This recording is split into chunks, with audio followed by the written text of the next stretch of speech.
on my pillow, leave the winter on the ground.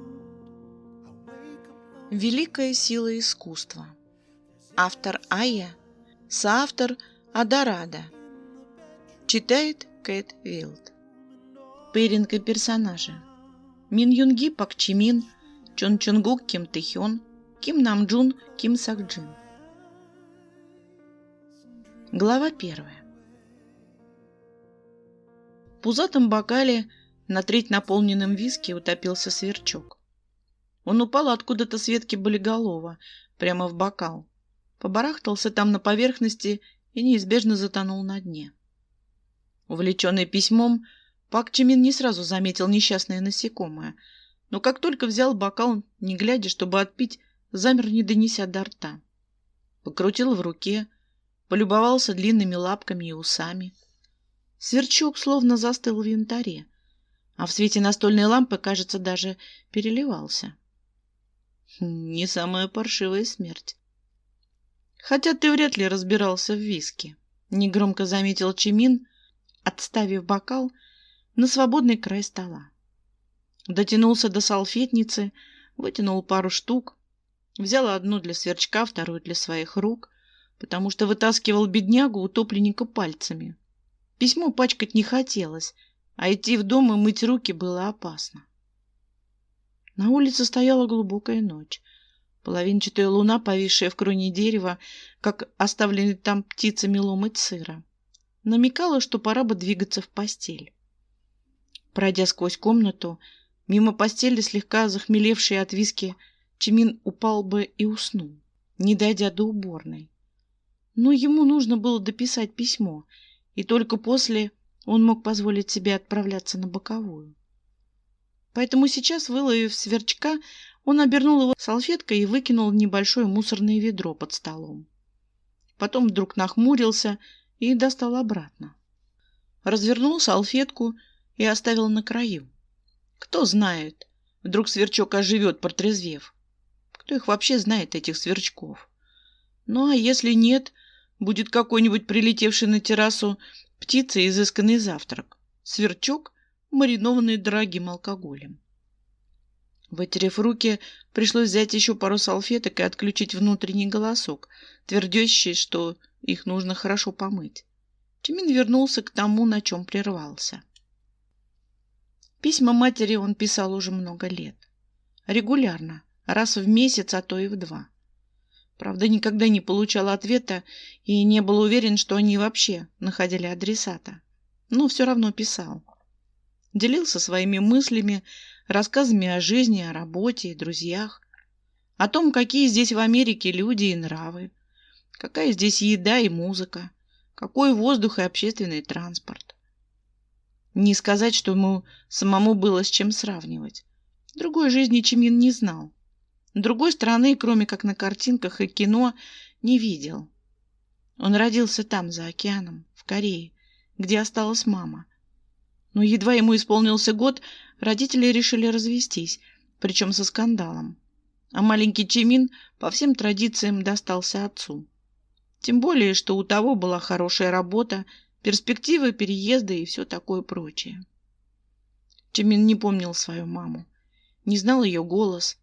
Он вырос типичным американцем, с любовью к виски и мясу, едва взглянувшему на огонь. Все, что в нем было корейского, и это корни и внешность. Хотя, наверное, даже она приобрела налет американизированности, ведь он одевался и причесывался, как типичный представитель этой страны, своей страны, на которую работал. Его отец был отличным полицейским.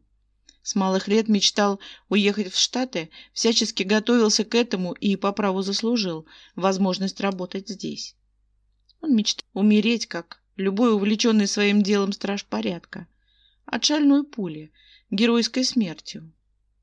Но 10 лет назад его настиг рак поджелудочный, обнаруженный, к несчастью, на самой поздней стадии, когда шансов на спасение нет. Есть только время, отведенное врачами, но и его крайне мало. Тот год, 1962. Для Чимина вообще выдался самым тяжелым. Шутка ли потерять любимую женщину, а потом и отца с разницей в полгода, находясь при этом в армии без возможности завыть от боли, как только получил печальное известие. Джессика, мачеха Чимина, взяла над ним дальнейшую опеку, как только служба закончилась. Он уважал ее и был очень благодарен, что она терпела все его срывы, безжалостно накрывающие его весь 63-й. Она ласково и вместе с тем упрямо заставляла его учиться и никогда не ругалась, заставая уснувшим в постели с сигаретой.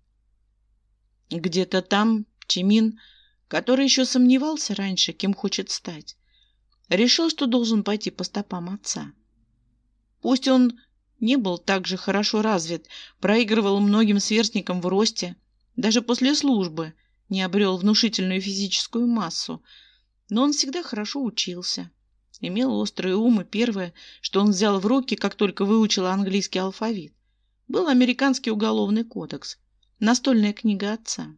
Полицейскую академию Чимин закончил с отличием, а все эмоциональные взрывы оставил где-то там, в том самом тяжелом для себя времени, сложил в тугой узелок и оставил. Он закончил сегодняшнее письмо датой. 8 июля 1972. Подписал и аккуратно сложил листок пополам. Погасил лампу, забрав со стола бокал. Сверчка на утро на столе не было. Может, его просто сдуло ветром? «Доброе утро, Намджун». Чимин положил на стол коллеге то самое письмо. «Мне, как всегда, не срочно. С этим, как обычно, можешь не торопиться. Займись, как только появится свободное время». «Доброе». Тот поправил съехавшие на кончик носа очки. «Понял. Сообщу, как закончу. Кстати, у меня для тебя тоже есть письмо». Пока Намджун рылся в ящике стола, Чимин перебирал в голове варианты. От кого? Ничего толкового, как ни странно, в голову не приходило. Чимин даже легонько ею потряс. Наверное, не стоит так засиживаться до поздней ночи. Нужно получше выспаться. «Да, где ж оно?» — несколько раз повторил Намджун, склоняясь над ящиком все ниже. Так что его, мужчину немалого роста, почти перестало быть видно. «Нашел!» Чимин едва не подпрыгнул от неожиданности. Забрал конверт и несколько раз перечитал имя отправителя. Точнее, отправительницы. «Да-да», — оскалился Намджун. «Это от вдовы Грей. Даже боюсь представить, что она там тебе написала. Прочитаешь тут. Хочу посмотреть на твое лицо. Предполагаю, что благодарности за найденные драгоценности», — сказал Чимин, слегка скуксившись. Опустился на свободный стул и вчитался в содержимое конверта. Намджун внимательно посмотрел на него, подперев голову ладонью. Что ни говори, а дисциплину по физиогномистике и невербальным признакам он любил даже больше своей основной специальности в университете. «Ну и не томи же». «Да, я был прав. Сплошные благодарности. А еще приглашение отведать настоящих русских сливок в ее кондитерской». Чимин откинулся на спинку стула, складывая письмо обратно в конверт. «Ее двери всегда открыты для меня. Тьфу, какая пошлость!» «Тебе не угодишь», — усмехнулся Намджун. «Она вроде не такая уж и старая, весьма хорошо собой. Или ты не любишь сладкое?» «Терпеть не могу, когда женщина, едва только похоронившая мужа...» Чимин выдержал небольшую паузу, вспоминая обстоятельства того дела. «Так прямо намекает на свои открытые двери. Я же не дурак такие. Какие сливки? Кстати, у нее ужасный почерк». «По сравнению с твоим...» Намджун слегка погладил пальцами полученный от Чимина заказ на перевод. «Ну, все так себе». «Тут дело вовсе не в сравнении», — Чимин помотал головой. «Просто почерк — это визитная карточка человека, как лицо, прическа или парфюм». «Может, она очень торопилась, пока двери не закрылись», — хохотнул лингвист-переводчик. Да ну тебя. Чимин наконец усмехнулся и поднялся. Я забегу к тебе перед обедом. Сходим куда-нибудь. Конечно, кивнул Намджон. А потом спросил уже в спину. Ты ей вообще ничего не ответишь? Нет, отрезал агент, не поворачиваясь. А в своем кабинете пропустил письмо через уничтожитель бумаг. Все время до обеда он провел за составлением документов и перебиранием бумаг. Да, порой приходилось только этим и заниматься, даже на должности специального агента. Впрочем, Чимину это даже нравилось. Его никто не беспокоил в такое время, а наводить порядок и сортировать все, что угодно, он любил еще с детства, за что часто получал высокую похвалу от преподавателей. Его гербарий в начальных классах показывали чуть ли не всей школе. Идеальные листочки, ровный красивый почерк и оформление. Красивое, но строгое. Такое повторит далеко не каждый взрослый. Сейчас перед ним были описи найденных драгоценностей, той самой вдовы, рапорты по делу и показания свидетелей. Прошла всего неделя с того самого дня, как они наконец обнаружили вора. Хотя искали целую группировку. Ведь так обчистить дом одному человеку вряд ли под силу. Сначала вдова, тогда еще просто миссис Грей, обратилась в полицию. Но после нескольких недель их безуспешного топтания на одном месте, благодаря родственным связям миссис Грей, подключили ФБР. Кто бы мог подумать, что преступником окажется ее муж, у которого, кажется, просто поехала крыша. Потому что при попытке задержания он взял в заложники их горничную, а в итоге просто застрелился у себя в кабинете. Девушку удалось спасти. На поиски драгоценного имущества ушла всего неделя. Чимин не первый день работал в своем отделе и прекрасно знал основные рынки сбыта дорогих украшений. Неудивительно, что он получил письмо с благодарностями. Да и не только с ними. Каждую встречу мисс Грей начинала с улыбки и даже комплимента в адрес молодого и красивого агента. Сейчас Чимину оставалось только надеяться, что больше у нее ничего не украдут. Вообще, по своему характеру, он привык и сам быть вежливым, если, конечно, речь не идет о допросе подозреваемых. Но все эти намеки его конкретно достали. А последнее письмо переполнило чашу терпения. Хотя тот же Намджун ни разу не удивился. Не в первый раз Пак Чимин пленял женское сердце. Сколько раз Намджун ему говорил: купи-ка себе кольцо и надевай при каждой вылазке.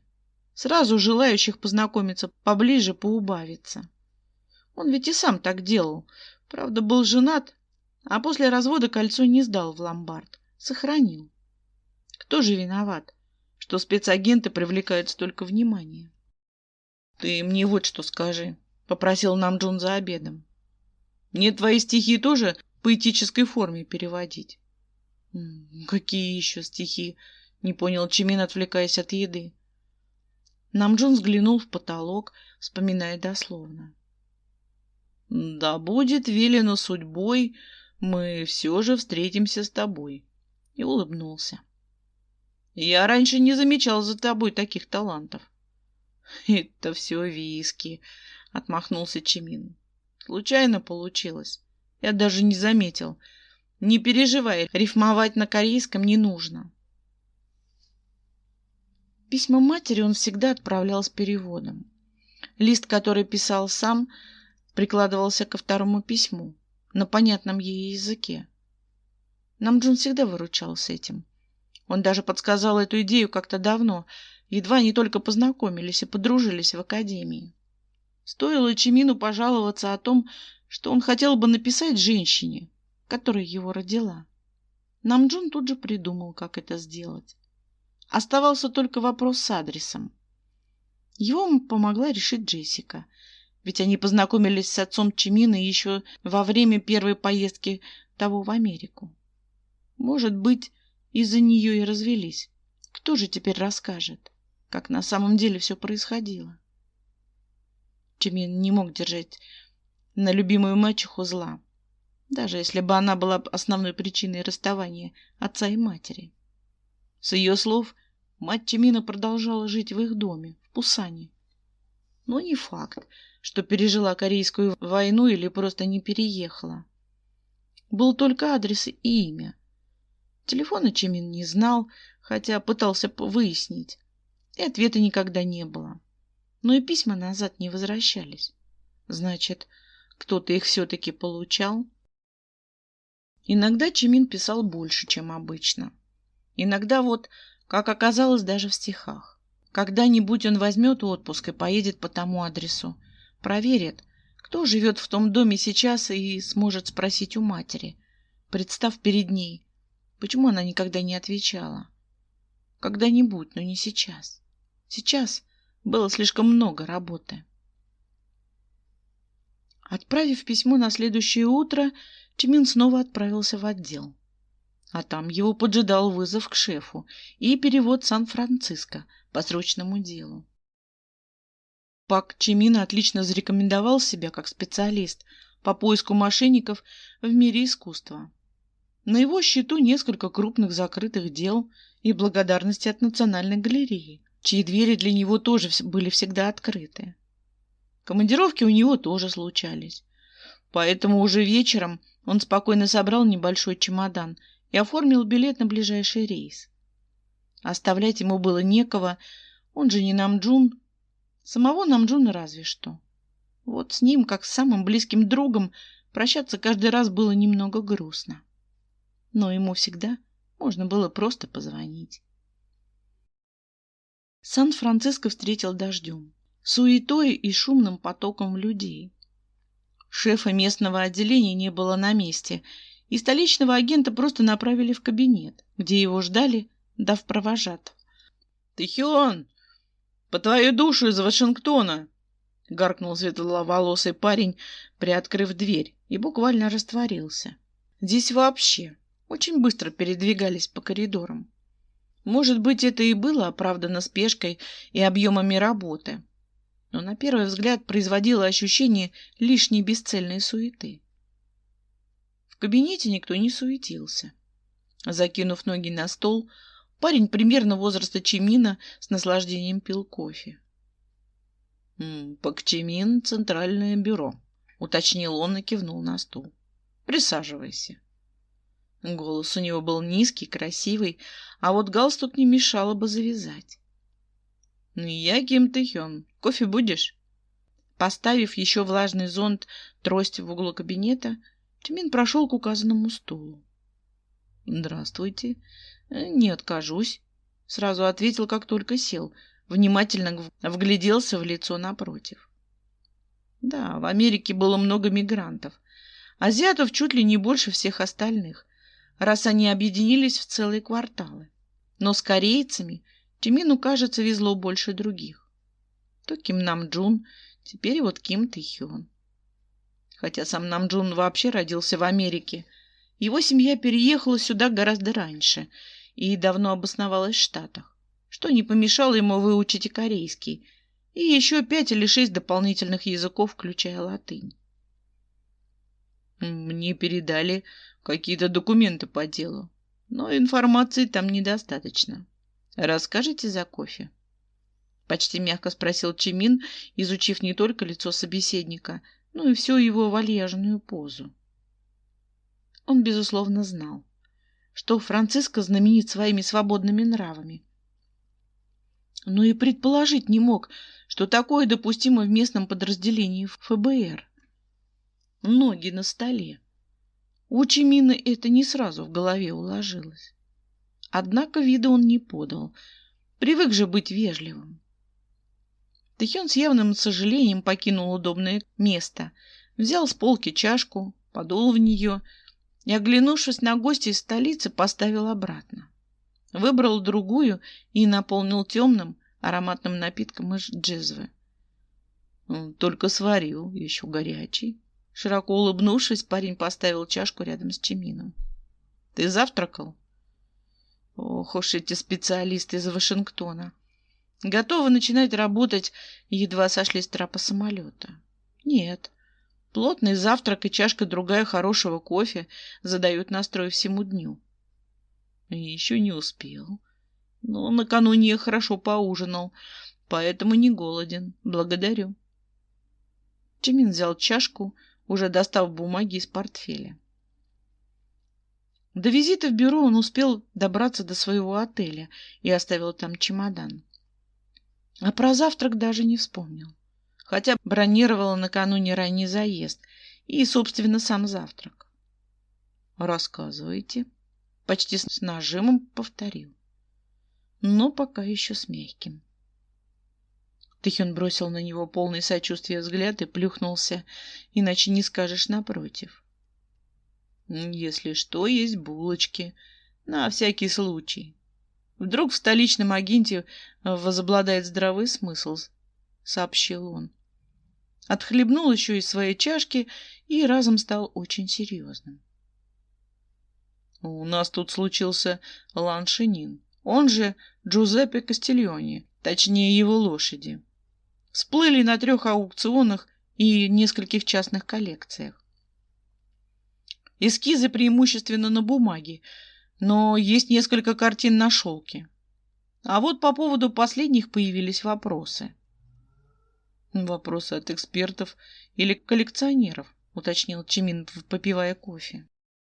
«Мне нужны все адреса и полный перечень дат и ключевых моментов в деле. Эти картины уже в вещдоках или все еще по разным местам?» «Ну, от коллекционеров». Ким Тыхён каким-то чудом, не вставая с места, извернулся и достал толстенную папку. Устроил ее на столе, достал фотографии 2 почти идентичных картин. Это была куплена 4 года назад в Алабаме, а вторая 2 года назад в Лос-Анджелесе. Обе предложены на аукционе в Сан-Франциско. Слишком похожи. Эксперты сначала в один голос сказали, что это подлинники. Техника не вызывала у них никаких сомнений. А потом обратили внимание на, собственно говоря, сам шелк. Он изготовлен не позже 1910 года. В общем, это точно не XVIII век. Сами картины уже вернулись с экспертизы, они в хранилище. Хочешь посмотреть сам? Да что мне на них смотреть? Фыркнул Чимин, изучив лишь фотографии. Кажется, я начинаю понимать, почему на это дело пригласили именно меня. По логике руководства я должен разбираться в шелке, потому что моя бабушка его ткала.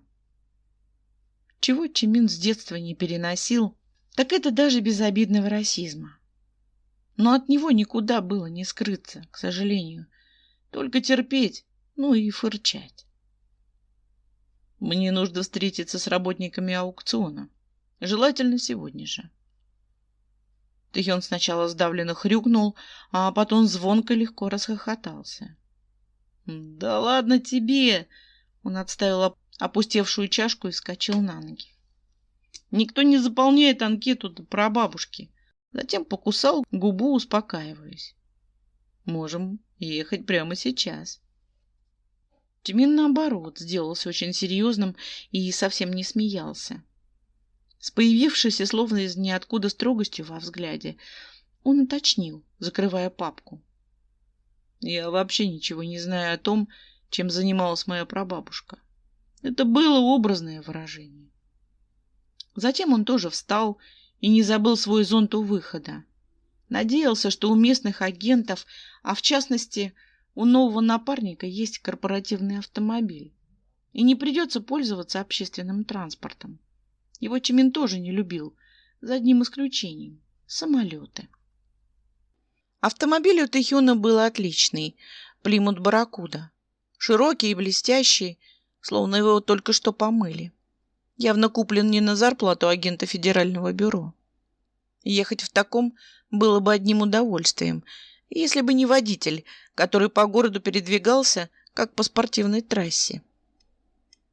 Чимин по дороге пытался изучать содержимое документов из той папки, что достал Тыхён.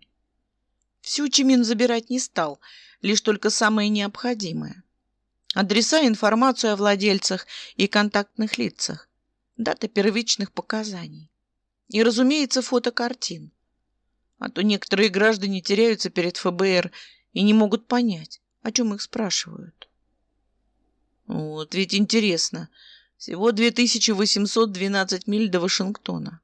А такой разный стиль вождения и поведения на дорогах, заметил он, когда его в очередной раз слегка наклонило от резкого поворота.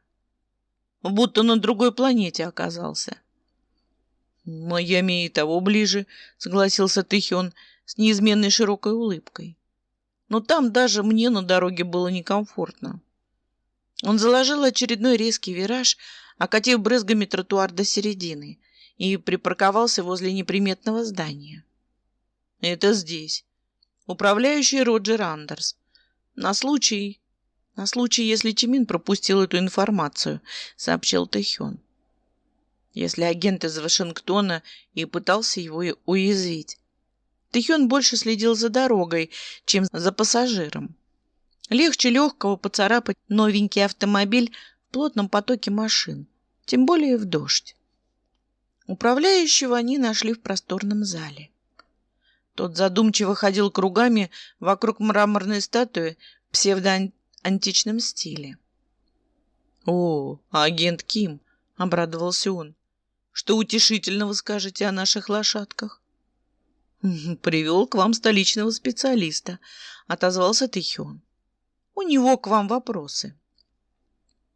«Добрый день, мистер Андерс. Прошу простить за неожиданный визит, но я прибыл сегодня утром и должен сам уточнить у вас кое-какие детали в нашем деле. Возможно, на какие-то вопросы вы уже отвечали. Не обижайтесь, если придется повториться», — проговорил Чимин с любезностью в голосе, а потом достал из своего портфеля небольшой блокнот. «Мы можем где-нибудь с вами присесть?» Столичному агенту Андерс обрадовался еще больше. Взглядом охватил его от макушки до туфель, расцвел улыбкой. «Давайте пройдем в кабинет», — предложил он.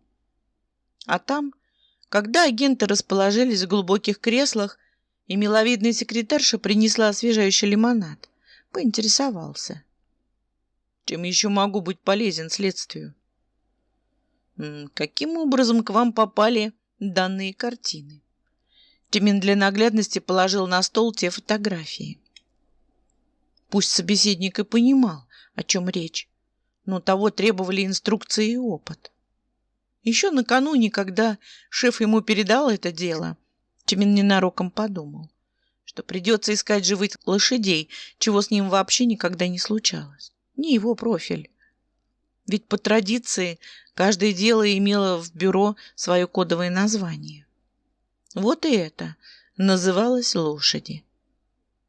Только вчитавшись в те первичные материалы, Чимин понял, что речь вовсе не о живых. И прозвучавший сейчас вопрос он задал так не случайно. Аукционный дом под управлением мистера Андерса еще ни разу не был замешан в скандалах с подделками, хотя существовал не первый десяток лет. Мне также будет необходим список всех сотрудников, имеющих дело с этими полотнами. Желательно с датами приема на работу и адресами.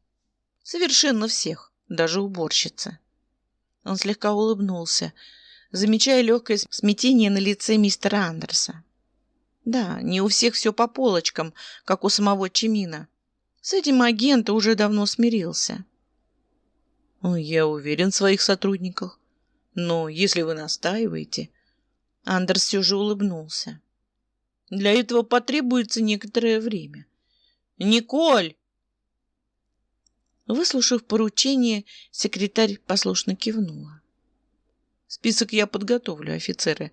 Может быть, вы захотите ознакомиться с личными делами сотрудников?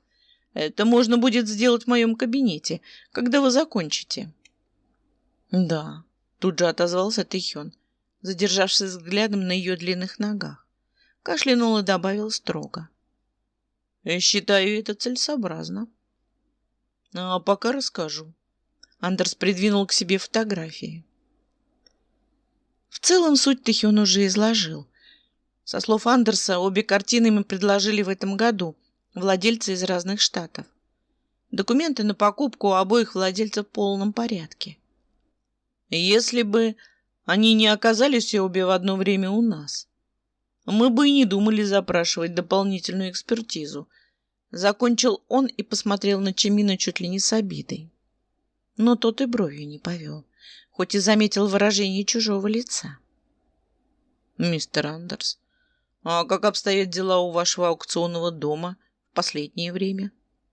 Вижу, что каких-то трудностей у вас нет». Он обвел легким движением головы просторный кабинет с удобной и дорогой мебелью. «Но спешу предупредить, что это может быть попыткой потопить вас, очернить со стороны конкурентов». Про сотрудников Чимин тоже не просто так спрашивал. «И я об этом подумал», — закивал Андерс. «Про конкурентов. Но мы имели дело с продавцами раньше. Трудностей нет, это вы правы. Но репутация в нашем деле на вес золота». «О, мистер, продавцы могут быть совсем ни при чем», — заявил Чимин, сделав глоток лимонада. «Довольно медленно и даже в чем-то картинно. А еще мне необходимо взглянуть на ваше хранилище и охранную систему. Вы позволите?» «Да, разумеется». Андерс проворно поднялся с места, готовый сопровождать гостей немедленно. Тэхён бросил на Чимина недоуменный взгляд, но встал следом. Не бросать же заезжего гостя одного. В большом помещении, заставленном всяким антиквариатом, полотнами и прочими ценностями, была массивная тяжелая дверь. Ни одного окна, но и ни одной камеры. О чем Чимин, разумеется, сказал, прогулявшись по всем углам, как кот, пущенный в новое жилище. «Мистер Андерс, мой вам совет. Если дорожите репутацией, установите видеонаблюдение. Это довольно новая технология и не дешевая. Но если бы вы сделали это раньше, всем было бы проще, и нам, и вам. Я не спешу утверждать, что именно так все и было. Но к вам вполне могли попасть подлинные полотна, а подменить их могли прямо здесь». Пришлось высказать такое предположение.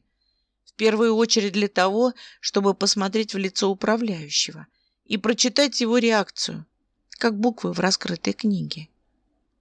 Тот ожиданий не обманул. Изумление на его лице было едва ли наигранным. Помолчав некоторое время, Андерс все же выдавил: «Понимаю, что в вашей работе ничего нельзя исключать. Но я верю своим людям. Мы работаем вместе много лет. Некоторые из них начинали еще при моем отце. Мы, конечно, подумаем об этом наблюдении, если вы советуете, но...» Он вздохнул. Сначала нужно было разобраться с нынешней ситуацией. «Ради денег люди совершают предательство даже собственной семьи», слегка сочувствующе сказал Чимин и неожиданно похлопал мужчину по плечу. «Не расстраивайтесь. Я здесь, чтобы поскорее решить ваше дело. Не привык их затягивать».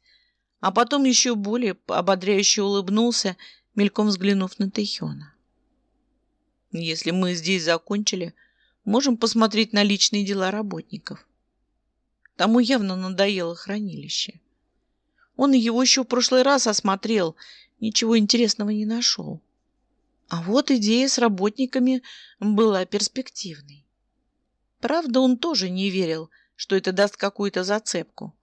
Скорее уж обе картины и правда были фальшивками, и их нынешнее разоблачение стало большой удачей, возможно, лишь при стечении обстоятельств. И лично для него изрядной головной болью. Кресла в кабинете секретаря тоже оказались весьма удобными. Устроившись в одном из них, Чимин листал дела, почти не глядя по сторонам. Делал какие-то пометки у себя в блокноте и как-то выпал из общей реальности, пока был занят. Тэхён поначалу бросил на него взгляд несколько раз, но вскоре зашептался с Николь, близко сдвинув голову.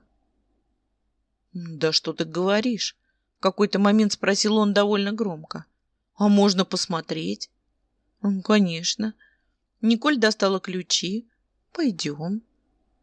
У тебя тоже есть ключи от хранилища, уточнил Тэхён.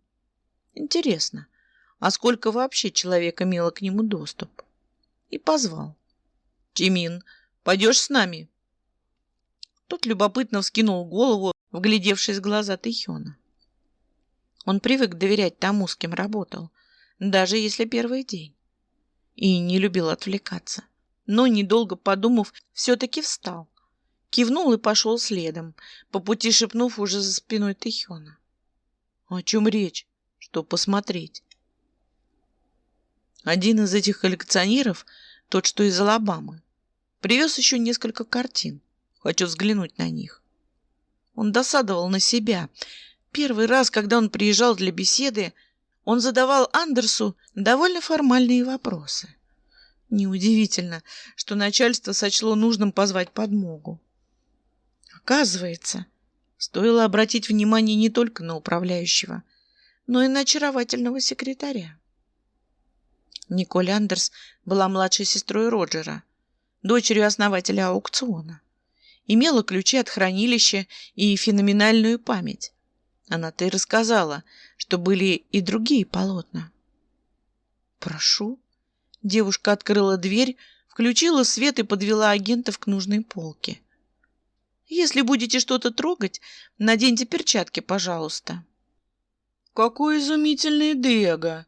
С непритворным восхищением ахнул Тэхён, вцепившись взглядом в небольшое полотно. «Подделка», — как-то разочарованно сказал Чимин на контрасте, даже не подходя ближе, глядя на картину из-за чужого плеча. Но это было очень уверенно сказано. Не нужно быть экспертом, чтобы понять, когда знаешь, каков подлинник и где он в данный момент находится. «Почему?»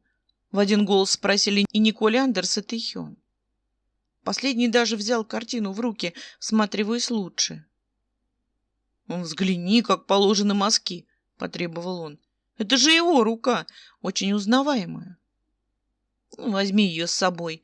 Поедем в Вашингтон, в Национальную галерею. Там и сравнишь мазки». Чимин был, правда, очень разочарован тем, что сейчас увидел. Одному ему понятно, почему.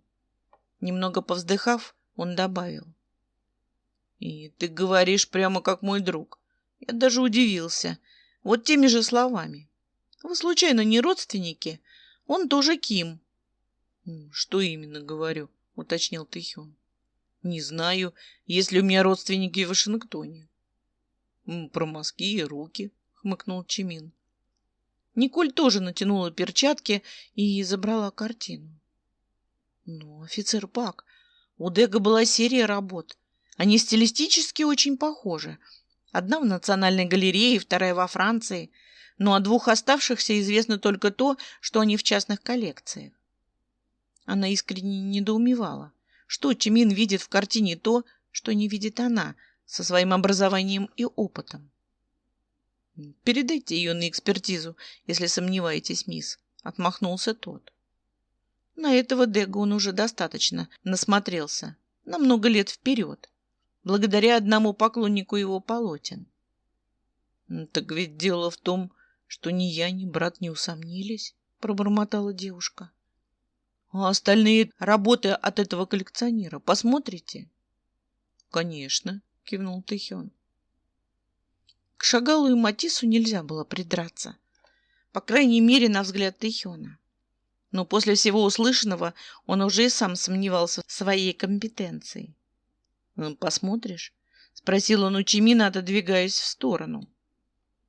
Спецагент из Вашингтона не являлся экспертом такого уровня, чтобы определять подделки на глаз. Случай с прошлой картиной — исключение. Поэтому они для него тоже остались оригиналами, по ощущениям. «Мне совсем не хочется тащиться в Алабаму, но, наверное, придется. Мисс, мы пришлем к вам завтра наших экспертов. Нужно проверить здесь все, каждое полотно. Возможно, что-то придется забрать на время, но все необходимые документы о сохранности они подпишут. Передайте это управляющему, пожалуйста. А пока мы сходим куда-нибудь поесть и вернемся для разговора с теми сотрудниками, кто сегодня на месте.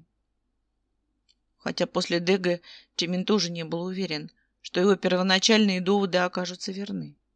Но в их работе необходимо было прощупывать каждый угол, прорабатывать каждую ветвь. А если где-то обнаруживался тупик, иногда его приходилось разбивать своим собственным лбом, чтобы докопаться до истины. Но, как говорил нам Джун, иногда тупик — это просто тупик. И был чертовски прав, как обычно. «Он наконец-то проголодался», — проворчал Тэхён, когда они садились в машину. «Уже давно время ланча. Я уж было решил, что ты вообще не ешь. На самом деле я вампир и питаюсь кровью своих коллег». Чимин оскалился после своей странной шутки, но в животе предательски заурчало. «Можешь отвезти меня куда угодно, но только не в кондитерскую». Он прижал ладонь к животу, вздохнув, а Тэхён рассмеялся и легонько хлопнул его по плечу. «Да вы умеете шутить, офицер Пак. Что ж, полдня такой бука ходишь. Итальянская кухня подойдет?» «Одно другому не мешает», — дернул плечами Чимин. «Ты привыкнешь, наверное», — подумал уже про себя.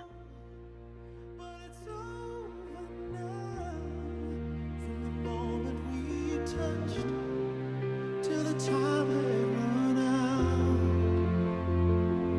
Make believing we're still together, that I'm sheltered by your heart, but in and outside I've turned to water.